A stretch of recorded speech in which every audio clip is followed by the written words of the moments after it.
আপনার আব্বারে কইছিলাম আমার বউয়ের লেগা একটু ইফতারি দিতে। তুমি একটু বসো, আমি তোমার লেগে বাটি ভরে ইফতার নিয়ে যেতেছি। বাটি ভরে দাম লাগতো না, আমরা তো দুইজন মানুষ, এত খাওয়ান খাইতে পারবো না। একটু বেশি নিলে হয় কি? বেশি দিলে অপচয় হবে, আর আল্লাহ অপচয়কারীকে পছন্দ করেন না। তুমি বসো, আমি নিয়ে আসতেছি।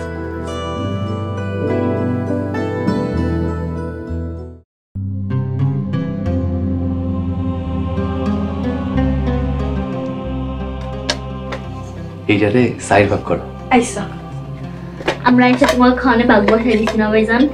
বইন, এটা তুই কি কইলি? যার রিজিকে যতটুকু আছে হে এতটুকু পাইব। নাহিদ, এই অল্প খাওয়ানো তোমার পোষাইব তো? হ্যাঁ ভাইজান, কিসমতে যা আছে তাতে আলহামদুলিল্লাহ। আলহামদুলিল্লাহ। আমার মতো পোলার সাথে আমার বোনরে তুলে দিতে পারি না, আমি খুব আনন্দিত।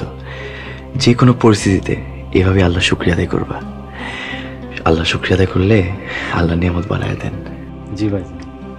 আইসা চলো, আজান দিয়া দিব, সবাই দোয়া দরুদ পড়া শুরু করো।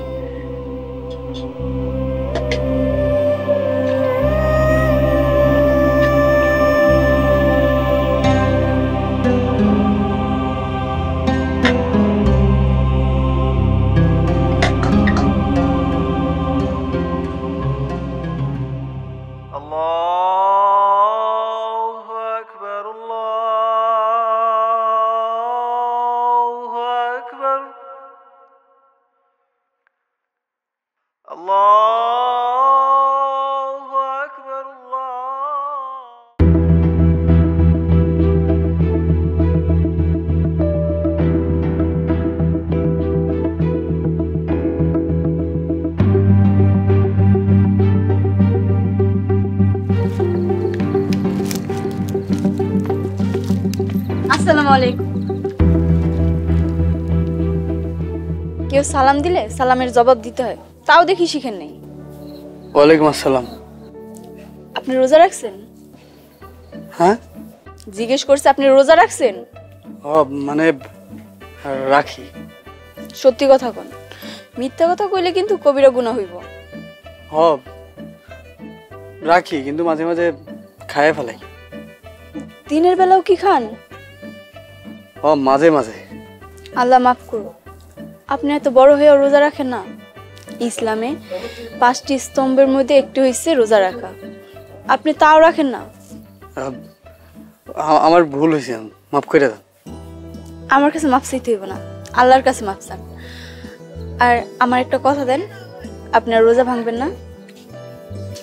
ঠিক আছে, কথা দিতেছি, আর রোজা ছাড়ুন না।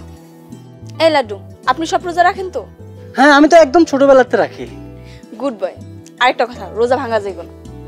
আমি এখন চাই।